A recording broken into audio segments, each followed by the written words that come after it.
we're in the middle of a revolution. Walkability, different forms of mobility, but the evolution of the revolution is very slow. This is the same street. It's right near my office in New York. And, the previous slide showed it one day a year, and here it is the other 364 days a year. And this is an evolutionary step forward, but it's hopefully not the ultimate goal. It's not what New York really needs.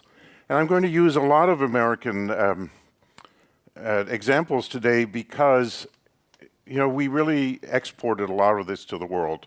And we really, in America, you can see it more clearly than in many places. And this, of course, is what we've been building for the last 50, 60 years.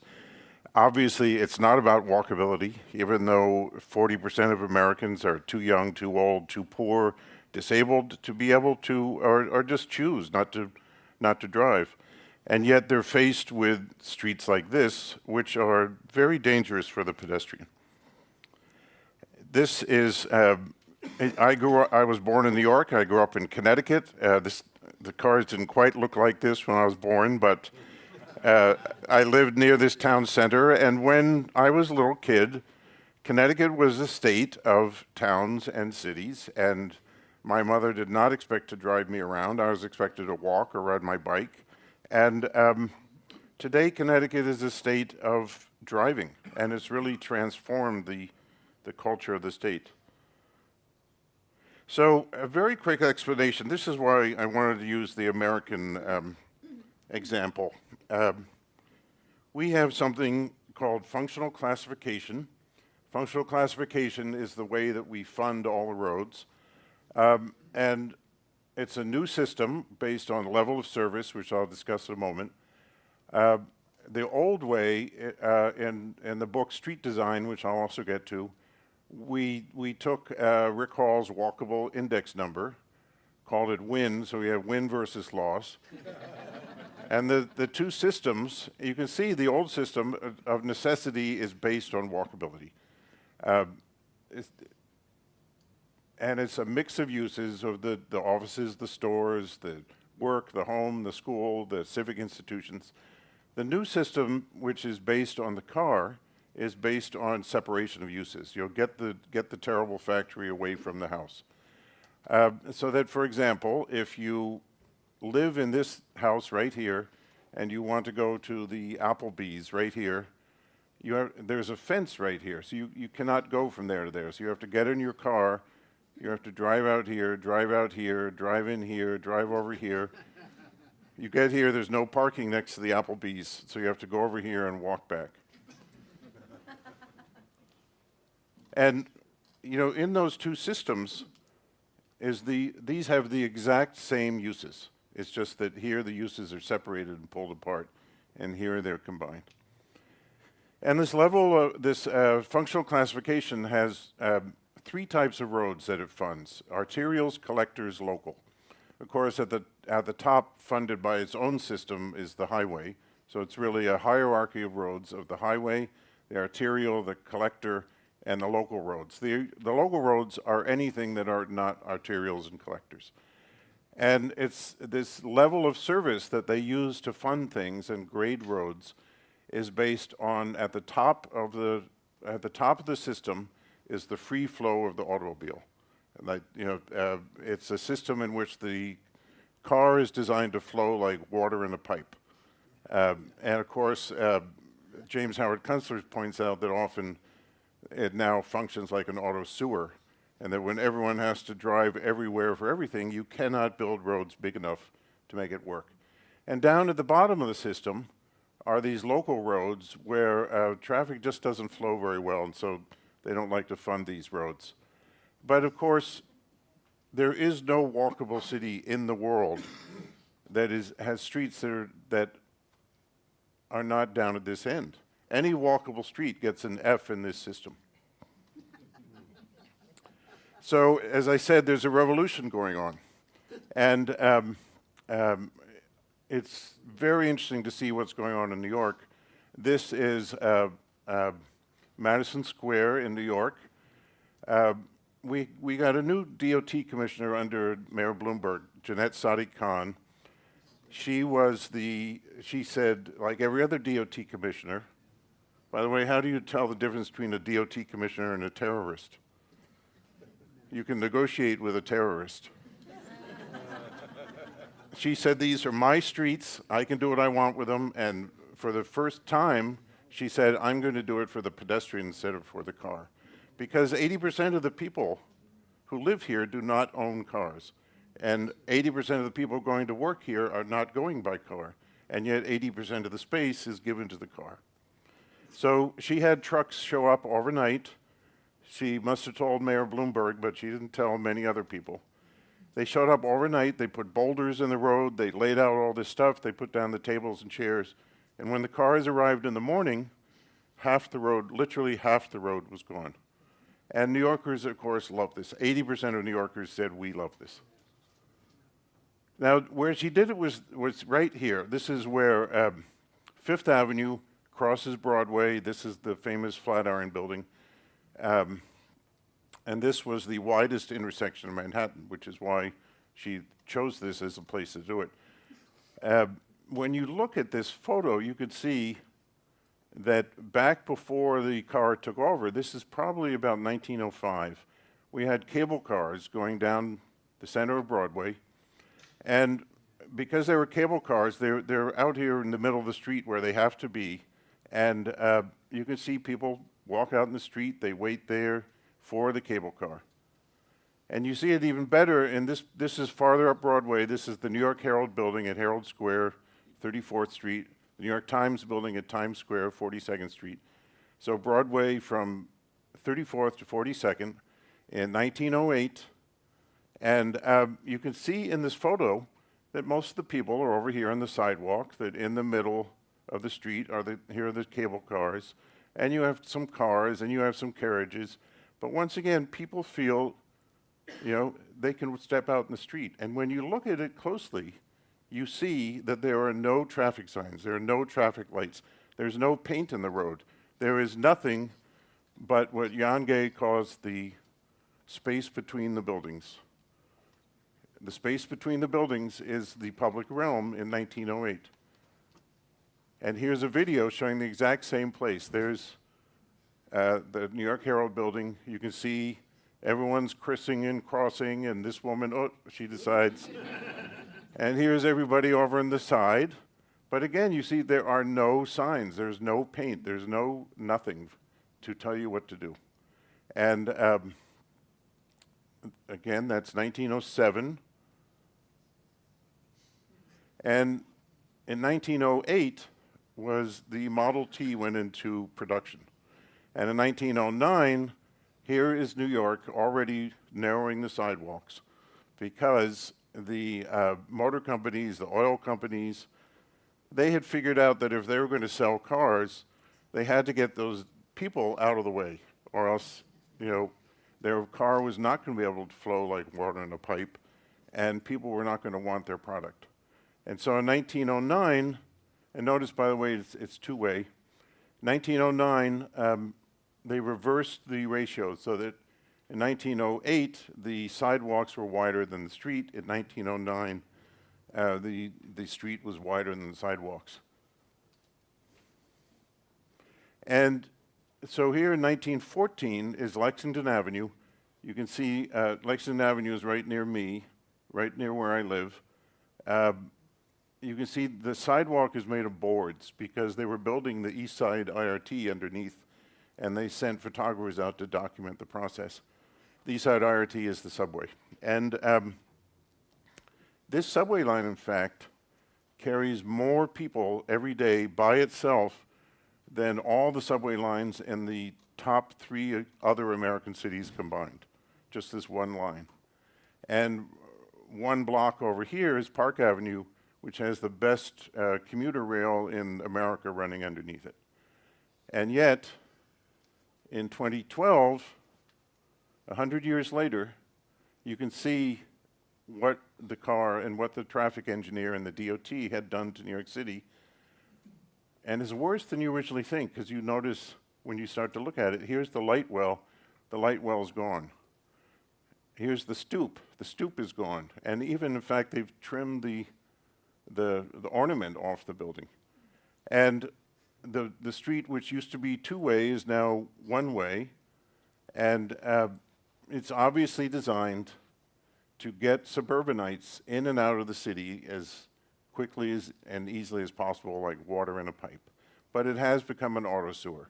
And you realize that undoubtedly the people who lived in these houses, which were quite important houses, got in their cars and drove out to Long Island, because who wants to live in an auto sewer? So we went through a whole process where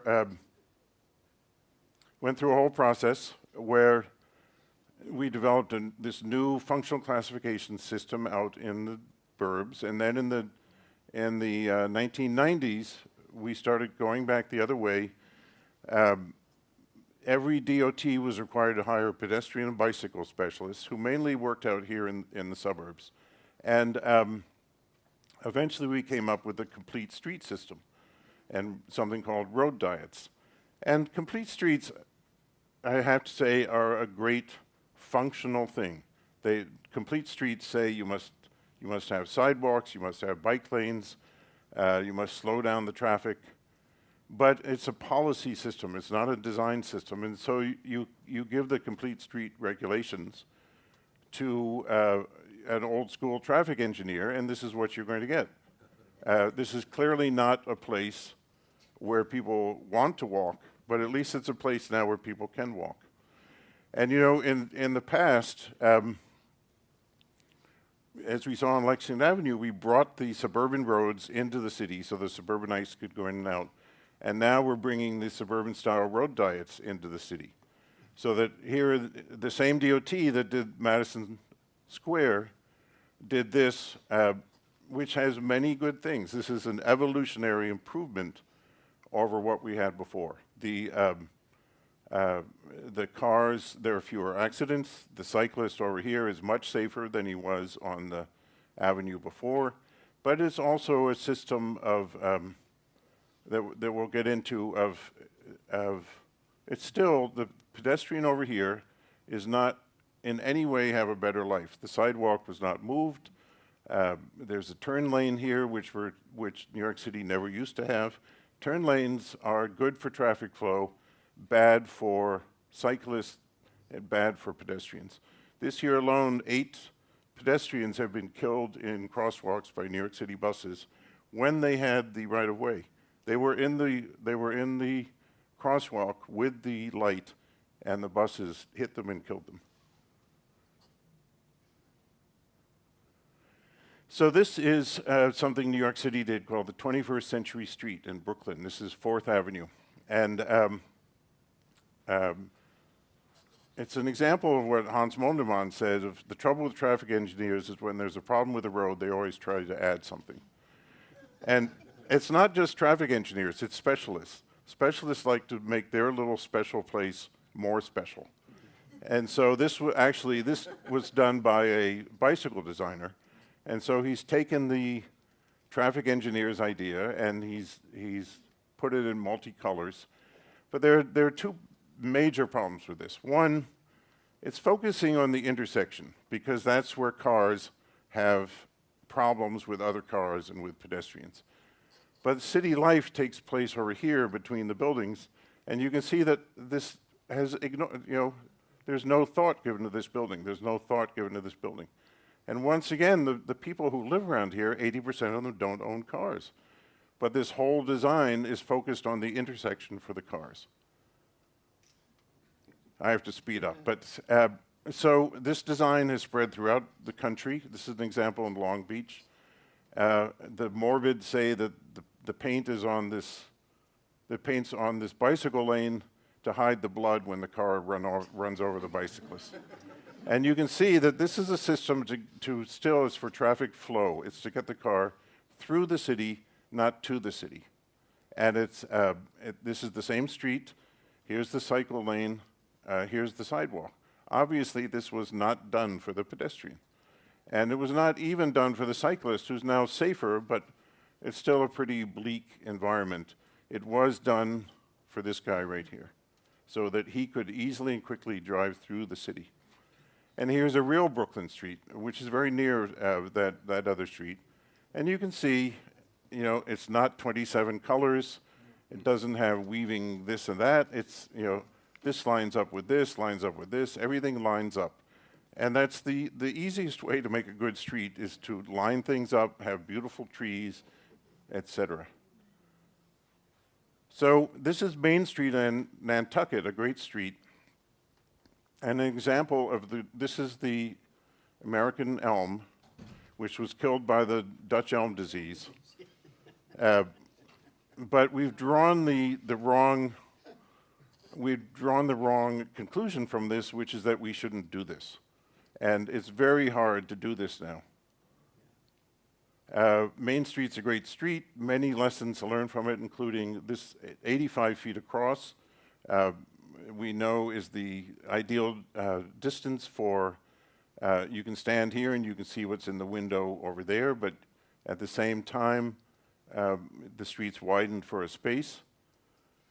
And, you know, we know there are four things they want. To make a street where people want to get out of their car and walk around. One is safety, not just safety from crime, but also safety from the car, which the trees do.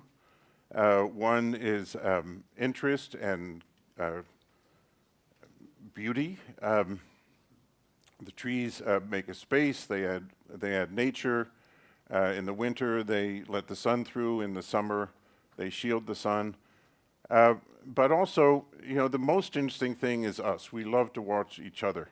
And so if you make a space where people want to congregate, that's what makes people want to get out of their car and walk around. And then they need places that they can walk to. And they need interesting things to look at, like there. We talk in the book about old principles of design before they had the modern earth-moving machinery. They would work with the contours of the earth. There were ways of locating how the cross streets were. And then down at the end is this obelisk, this Civil War monument. And you notice it has no paint around it, it has no reflectors, it has no signs. And the reason that works is because of these cobblestones. You cannot drive quickly on these cobblestones. And when you are driving 18 miles per hour, you are not dumb enough to hit the granite obelisk. We talked about principles like deflected vistas, terminated vistas. All these principles are pretty simple. And then we had friends and colleagues write about some of their favorite streets, and some of them, like Leon Creer, wrote about streets they designed. And Leon is a master at not lining things up and making beautiful streets, and he talked about that and the whole process that he went through. Of course, this is a major issue, which you here in Europe do much better than we do, because we're still at the over-engineering stage. We give a lot of examples of, you know, here's a wonderful street in Paris with a wonderful bike lane. This is the type of street that we go to Paris to see places like that. Amsterdam, we started off, we got a travel grant. One of the first places we stayed was right on this street, which is just about a perfect walkable street. And you notice, again, that there are very few signs. Amsterdam has a few major roads, which are heavy traffic, and they have stoplights and everything, but the average street, you come to the corner and you have to negotiate what to do. And if you go to Holland to see things like this, if you only have a couple of days, don't go to Drachten, which is not a place where, Drachten might be a place where a lot of the principles were worked out, but it's not especially a place where you want to be. Amsterdam is just a perfect example of a walkable city. Now, Seaside, this is probably the first American example of shared space. For those of you who know James Doherty, this is his son. Robert Davis, the developer, also stuck things out in the middle of the street. And other places in Florida, it's interesting that a lot of the best work happens in the places with the worst streets. So Espanola Way is an example of making places with the streets and widening the lane. Palm Beach, where they did things like, you know, if you're going too fast, you're going to drive right through this. This is traffic calming. They took the middle of the street and put a beautiful fountain in it. And places like this, I think this is probably a two-way street, but in fact, in this photo, you can imagine it as cars over here, everything else over there. And Parisian examples. And back to New York City. So in New York City, we have this great new thing, Vision Zero, which the mayor has pledged 0 traffic deaths in New York City within 10 years. And the only way to do that is to either slow the cars down or separate the cars from the people. You probably know that traffic engineers call people moving hazardous objects, MHOs. And they try to get them out of the road, and trees are fixed hazardous objects. But you can see at 15 miles per hour, which of course is very slow, you see almost twice as much as what you see at only 25 miles per hour. 20 is 30 kilometers.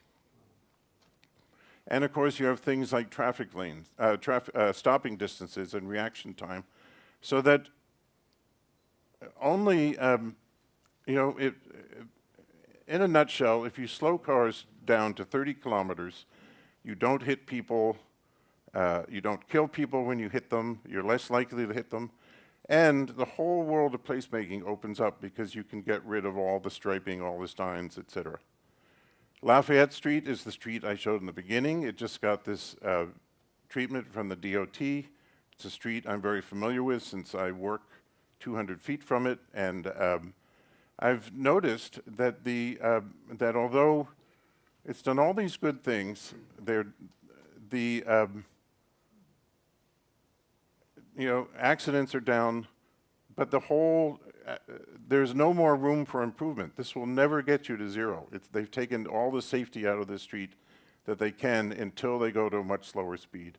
And in fact, because it now has these bright white lines, people now come to this street, which used to be very quiet, because it's so easy to see where to go, and they've induced traffic. And the speed cameras are set up that they go off at 36 miles per hour, even though the speed limit is 25. The design speed is 35 to 40 miles per hour, so of course that's what people drive. And they know that this guy over here is not going to come out and get in their way, so that makes it safer to drive quickly. Many of you know Michael Ronkin. Michael said his first day at the Oregon DOT, someone said to him, "We design highways for a driver with a BAC of 8, driving 10 miles per hour over the speed limit." So in other words, we design for drunken idiots. And they put this stuff in the road that you can read this at 60 miles per hour. And it's actually one of the great spaces in New York. It's where 2 grids come together in Greenwich Village. So we did this for a competition where we turned it into a shared space. We made the street come to a complete stop. We called it Jane Jacobs Square because she lived near it. Same competition, we did this for 2nd Avenue where they're building a subway underneath. Don't worry, Chuck, I'm wrapping up. 2nd Avenue, which currently looks like this, they're building a subway underneath it. And for those of you who know the Upper East Side of New York, it's thought of, it used to be where all the rich people lived. But in fact, all the rich people live west of Lexington Avenue. And this whole part over here was not the rich part, and it really suffers from urban amenities. And this is a place where people spend a lot of money for outdoor dining, right next to this truck. So we said, you know, let's do something like the Rambla in Barcelona. Queens Boulevard. 60% of the fatalities in New York are on 10% of the streets. This is street number 1.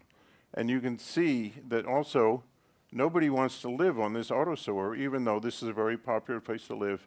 And there are 7 subway lines underneath this road.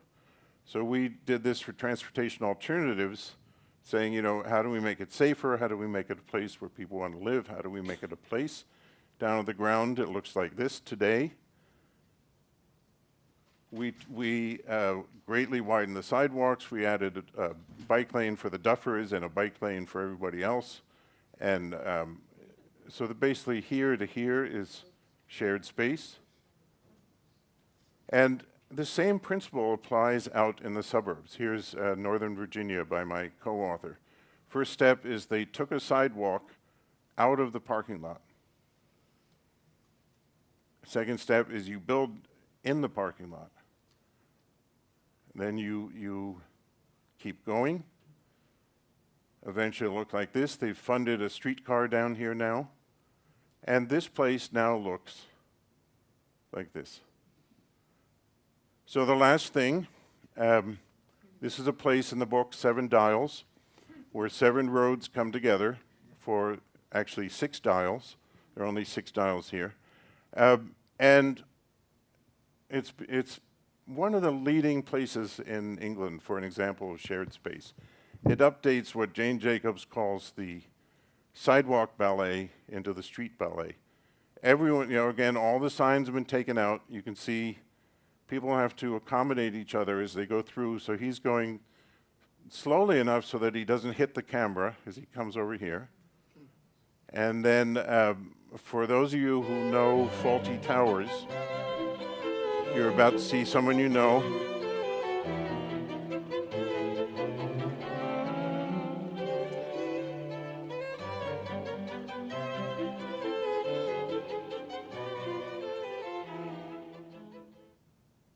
Good morning, Major. So the Major's walking through, and he's about to have a little senior moment. But that's okay. The taxi stops for him because it's going slow enough that he can. And then life goes on.